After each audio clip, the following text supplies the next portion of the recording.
Hi. Hey everybody. I wanted to make a video detailing my experience with gynecomastia surgery and what you can expect if this is something you are getting ready to go through or are considering going through. So leading up to my surgery, I was frankly surprised to see the absence of information online regarding this surgery. And part of me understands why, right? Obviously, gynecomastia is a very damaging disease. It really messes with our head, our confidence, our self-esteem, and it's hard to talk about. It's a very difficult subject, something that takes vulnerability and to being willing to open up to talk about it. So I get that, but I just wish there's more information because I think it could have helped me. So that's what this video is for. I'm going to detail my experience, and as long as it can help just one person out there, I think it's worth it, because I am 16 days post-op now, and ever since I've gotten this glands cut out of me, right, the only thing I've really wanted to do was just help other men with this condition. It's been so liberating to be free of this, and I just want others suffering with gynecomastia just to feel the same thing that I'm feeling right now. And I want to end this disease. I want to bring attention to this disease. And ultimately my goal would be to have a platform that was large enough where we could financially support men getting this surgery so they can go on to lead their best lives. But nonetheless, let's get into it. So the first step of the process is going to be a consultation with your plastic surgeon. And this is going to entail meeting with your surgeon, going over your gynecomastia, why you want to get surgery, what ways it affects you, and you and your surgeon are going to talk about what the results may look like, and also kind of touch on your physical health to see if this surgery is not only safe for you, but if the results it yields will be worth it. And the consultation was difficult for me. And I think it's going to be like that for most men, because just getting yourself in the door was challenging, right? Walking into a plastic surgery clinic was one of the most uncomfortable things I've ever done. Because growing up, you think plastic surgery, or at least this is my thought process. I think, nose jobs and girls getting fake boobs and just facial lifts and Botox injections and things like that. Never really gynecomastia. So it was a very different feeling and a different energy walking into a plastic surgery clinic other than a traditional doctor's office, right? So that was difficult for me. And just getting in there and sitting down was hard. But once I got in there and I sat down, and the doctor was super cool. He does hundreds of these a year. This is his specialty. And just to kind of hear someone talk good about it, how we can resolve it, was really comforting. And to just get that nudge forward, if you will, where he starts talking about the surgery and when he's available to do the surgery, it just kind of start forward thinking about, thinking about getting this stuff out of me versus being reactive to the condition, right? Thinking about, oh, well, what shirt, I'm gonna wear my black shirt today because it's gonna hide my gyno. Instead of thinking about working around your gyno, you start to change your mindset of how I'm gonna get rid of my gyno. And that helped. And it really gave me the confidence to book a surgery. And that's what I did. So about 9 days, it was 9 days before my surgery, I had a pre-op consultation. And it was optional, something the doc offered optionally. And I elected for it just because I didn't listen as much as I wanted to in the initial consultation, just because I had a lot of nerves. So I wanted to go back and make sure I really understood. And within that pre-op consultation, they also take the pictures of your chest. You take 5 or 6 photos, different angles, different sides. Those are your pre-op photos. And the doc just, again, kind of talks a little bit more in detail about the surgery technique and the things to expect and the medications you're going to receive, and picking up the medications early too. You have to come into the surgery with the medications with you. And it kind of solidifies like, okay, this is go time. This is happening. And I had to pay everything up front at that time. So $7,800 I paid. And it was like, there's no backing out now. It's go time. The money's been committed. We're doing this, right? It's happening. So the drugs they gave me were a single dose of this medication called lorazepam or lorazepam. I could be butchering the pronunciation. In my understanding, it's associated in the benzo family and used to treat more severe cases of anxiety and also insomnia. And I received one pill that was 2 milligrams for that. And the instructions were to take that 1 hour before surgery. And it was supposed to, relax me, help calm the nerves, things like that. The next was an antibiotic that I was to take 3 times a day and start taking 2 days before surgery and then 5 days after surgery. It was a 7-day supply. Take that 3 times a day. And the final was a Percocet Tylenol mix. I think it was 5 milligrams of Percocet and then 325 milligrams of Tylenol, or maybe 375 milligrams of Tylenol. And the instructions on that were to take every 6 hours or as needed. And there was 14 pills in there, so like a 4-day supply. And obviously that was for pain management after surgery. Now, the morning of surgery, I was not nervous, but also not nervous, if that makes sense. I have a tendency when I go into surgeries to kind of be like in a fight or flight mode. I guess I understand what's at stake, and just like, I don't know, like I'm bracing for the pain. It's a weird mindset that I get into. But I took the lorazepam as ordered by the doctor, and it didn't really help me at all, to be honest. It made me feel a little cheery. Like, honestly, I just felt like I was a little bit drunk. I was feeling good. I was feeling happy. I wanted to dance, if anything. But the second I walked into the clinic, the reality set in, and it was like, if you're drunk and something bad happens and you just instantly sober up. That's kind of what happened to me with that. It was like an instant sober up. Okay, it's go time. You're putting on the gown, and reality sets in. But yeah, you check in. I went back to my staging room.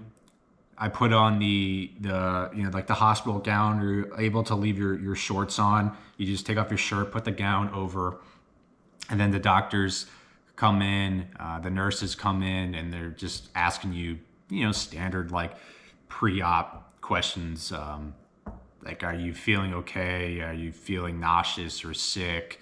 Just things like that to make sure that you're physically healthy enough to undergo surgery. And then the doctor will do the classic marker drawings that I'm sure everybody has seen of, where he's taking the marker, outlining your muscle, doing like the little lines, which I believe represent the liposuction area, and getting you ready. And for reference, I was grade 2, so we did a incision underneath the nipple and also liposuction. So once that was all ready, we went back to the operating room. I laid down the table, and they hit you with the initial numbing injections. Now, anybody who's had numbing injections done before, you'll know that it's like an unpleasant shot, or shots are not pleasant to begin with, but like an unpleasant, if that's even a word, version of a shot. Whereas you get the initial sting of the needle, but when they release the medication, it burns pretty bad for like maybe 2 or 3 seconds. But then medication starts to work very quickly, and then the area gets numbed, and they might hit like each nipple like 4 or 5 times. But the second shot you barely feel it, and then the third shot, fourth shot, fifth shot, you like don't feel anything. You're pretty much all numbed there. And then the doctor administered this like other numbing instrument, and it was the one thing that he briefed me was going to be a bit uncomfortable, and it was. and it was like this metal rod thing, and he kind of brought it in like up in my armpit area, and I wasn't looking at it, but it was one of the weirdest things I have ever felt in my life. That's the best way I can put it. It was a little painful, but mainly odd because you can feel it glazing and gliding like over your muscles, but simultaneously feel it underneath your skin. And it's so odd. It's a sensation that I never experienced before, and it was just weird. And he was like doing numbing down the side, and it kind of like clicked off of my rib cage. Very, very weird. Very weird. Yeah, now I'm just like even thinking about it again. Very weird. But that was a little unpleasant. The surgery kicks off, and I guess they start cutting you open. My doctor did offer me like these blackout goggles, which I elected to put on. I didn't want to see what was going on. I wasn't interested. But one of the first things that happened, and I don't know if this is when they're doing the lipo, but it is another very weird sensation, not necessarily painful, but like this tugging. You feel like they have taken your skin and pulled it up like 4 feet, like your skin is being just clamped open or tugged so aggressively. It's really odd. Again, it's hard for me to put into words the sensation, but like, yeah, like they're twisting, they're tugging, and I don't know if that's just like the fat being ripped off of the bone from the lipo or whatever, but very weird, not painful, but weird. Going into the surgery itself, when they start doing the cutting and all that stuff, it was pretty painful, guys. I'm not gonna lie. I don't want to deter people from getting the surgery, because even though it was painful for me, I would still do it again. And at no point in this surgery did I think about tapping out or did I think about quitting. I knew it was on the other side, and I was determined to see it through. But it was painful. And I think part of that was my fault in a way, because when they did my right pec first, and there were times where like I could start to feel a little bit of pain, like a tiny bit, but it wasn't enough to cause me really any discomfort. It just kind of felt like somebody was pinching me. And I didn't say anything, but I believe that was like the start of an area that was not as numbed or medicated. So like it would really build up, and then all of a sudden it would feel like I got stabbed, like they hit an area that completely had no medication. And it hurt. It hurt pretty bad. And, my total surgery time was 3 hours. And it's my understanding that about 2.5 of that was like actual surgery time. And the other 30 minutes was minor breaks throughout the surgery. But I think they had to administer maybe like 15 to 20 additional numbing injections throughout the length of surgery, because they just kept hitting areas that were extremely painful. And once they moved on to the left side, I was more vocal of that. If I started to feel discomfort, I would let the doctor know, and they would administer another numbing injection. So on my left side, there was not nearly as many like actual stabbing pains, because I think letting them know ahead of time kind of prevented them from getting too deep into the site where it was not medicated. I will say though, that the liposuction they did on the armpit areas was absolutely brutal, guys. Absolutely brutal. It's like this big metal instrument, and it goes down in there, and yeah, jeez.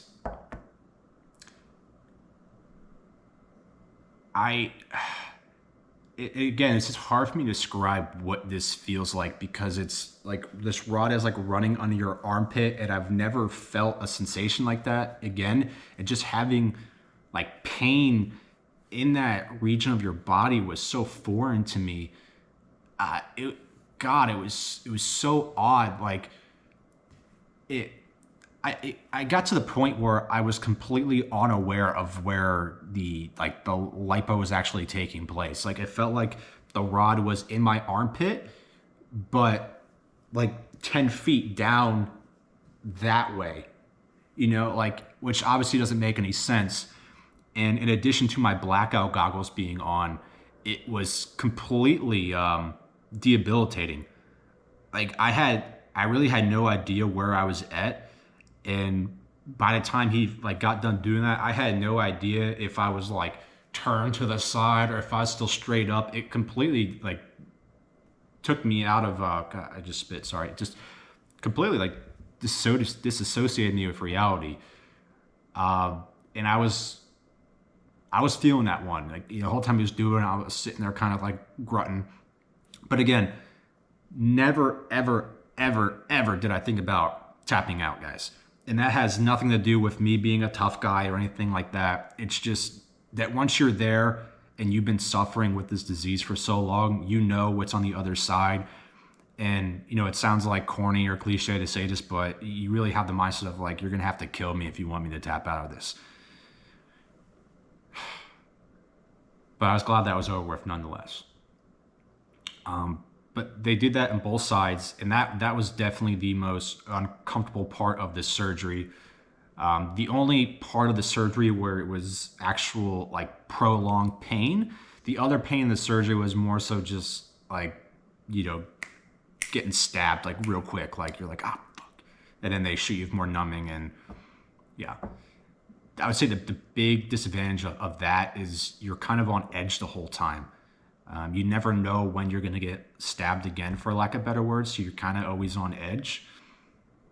But yeah, you get through it. You get through it. And my doctor gave me a Percocet, I think like maybe 30 minutes into the surgery, and then probably another 30 minutes or an hour later, I asked him for another Percocet, and he elected to give me half of one. And I think I must have been like fading in and out of sleep or something, because I don't remember sleeping. But at the end of the surgery, when they told me that it was 3 hours had gone by, I'm like, there's no way I just laid down for 3 hours. There's no way I was conscious throughout the whole thing. So I don't know what that was about. But yeah, I would say the last thing the doctor did was stitch me up. And they stitch up both sides at the same time. And that was one of the most liberating experiences of my entire life, guys. I was actually sitting there kind of shedding some tears under the goggles, just knowing that like the surgery was over, and the gyno is out, and they're stitching me back up. They're closing up the site. And the only thing to kind of get like a little emotional just thinking about it again, but just like knowing that the only thing left to do now was heal. God, man, it was so empowering and so exciting. And as they stitched me up, they cleaned my chest again. They like wiped it down with, I'm guessing, some kind of like antibacterial soap, and put on some incision tape over the stitches. And then they also put on the vest from there. So dressings, like just your standard dressings over the nipples, and then they give you like these foam pads, and then the vest goes over. And then the nurses helped me get to the other room, and they gave me some crackers and some Gatorade to eat.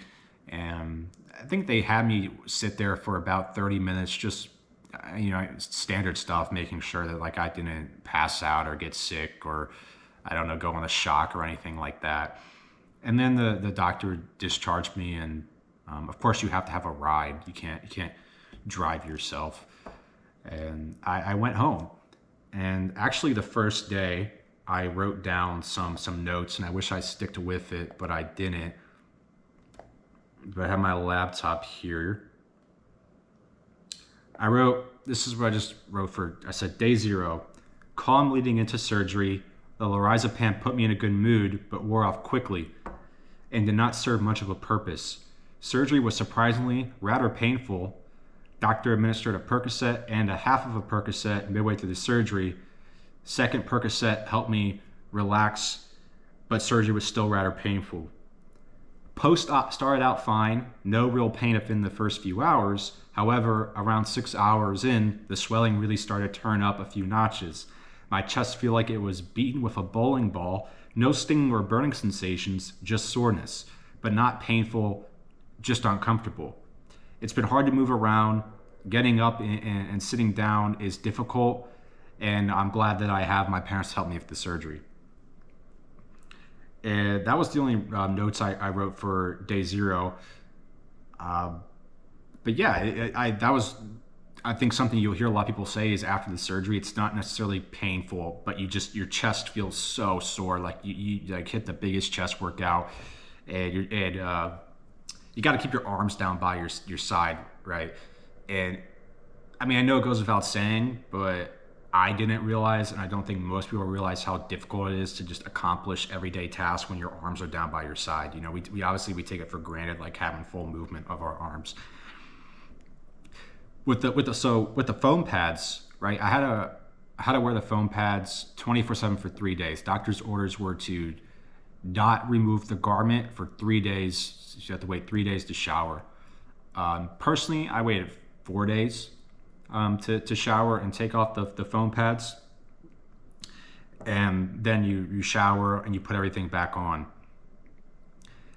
I had my first post-op consultation with the doctor 5 days after surgery, and I went in there. He just checking to make sure everything looks good, no hematomas, all that stuff, and he told me I could start wearing the foam pads 8 hours per day. So like right now, I don't have the foam pads in. I just have a dressing underneath here, which is optional, but it's just a little bit more comfortable on my nipples, and then just a standard compression vest. And I am to wear this for 4 weeks more. And today is September 29th. I had surgery September 12th. And on October 17th, I go in for my next post-op consultation. And I'm not really in any pain anymore. There's still some general soreness. I have a very, very, very minimal amount of bruising still, but not much pain. Something that I have been dealing with, which appears to be kind of normal, is a zapping sensation, electric pulsing sensation in the nipple area. And I noticed it's more so prevalent after I get out of the shower, where like my nipples will kind of like be zappy for 30 minutes. I know it sounds weird, but again, not painful, just uncomfortable. And I'm also at the point now where I'm doing stretches. So doc just kind of has me like put my arms out to the side, and when I do this, there's a little bit of like tugging and stuff, and that's what we're looking for to, I guess, just loosen up the chest and muscles area. And then also I am massaging the area for a minute each day to help break up any scar tissue and things like that. Now, my biggest issue with the recovery so far has been this vest. Oh my God, this thing is a nightmare, guys. I think when you first come out of surgery, you're just swollen. Like your whole like area is swollen, your armpit area is swollen, and then when you put on this vest, I think it really cuts into your skin. Like I got a pretty nasty cut underneath my left armpit just from the vest chafing on it for like 4 days straight. It was pretty uncomfortable and pretty painful. But one thing you can do that really helps is taking some gauze or some dressings and tucking them in underneath your armpit, like into the vest, so your skin in that area is not making direct contact with the vest, but instead a dressing or just any smoother material. And when I went back in for my first post-op consultation, the nurse took the vest and trimmed it up a little bit, so she like cut off some of the corner areas in the armpits. And ever since they've done that, in addition to my swelling coming down, it hasn't been that bad to wear, and I don't have to like tuck any dressings into it, and my skin doesn't get beat up. I should mention that I'm sure a large part of that is just my skin toughening up and I guess building some calluses from wearing this vest, but it's really not that bad. And the last thing I have on here is just patience, guys. You got to be patient. It's so tempting to want to like go put on a t-shirt and wear, like do all these things that you couldn't do before, but you got to be patient. You got to keep your arms down by your side. You have to just stay inside, watch movies, just don't try to move around too much, and just be patient and follow the doctor's orders. And I know it's hard, and I'm struggling with it. Yesterday I got out of the shower and I laid down in my bed for like 2 hours without putting the vest back on. It was just so nice to be laying down and not only appreciating my new chest, but just feeling like the breeze on my chest, just not being like buried underneath this garment, because that's the way it's been for 2 weeks. And I kind of had to, check myself and be like, all right, Jake, let's put back on the vest. Let's, follow the orders and this and that. And I think what keeps me going and keeps me motivated is I suffered with this condition for over 10 years. It's ruined my life for over 10 years. So surely the least I can do is just, be patient for a couple weeks, right? But anyways, I hope this video was helpful to at least somebody. Obviously I'm not a doctor, and we all have different experiences, but I think my experience is at least somewhat normal. And yeah, I hope it helps somebody. And if anybody has questions, please ask, guys. I'm more than willing to help. And when I said I've never been so inspired and motivated to help other men get free of this condition, I genuinely mean it. That's why I'm making this video right now. So please let me know, guys. And other than that, I appreciate everybody watching, and I look forward to outputting more content in relation to gynecomastia. Thank you.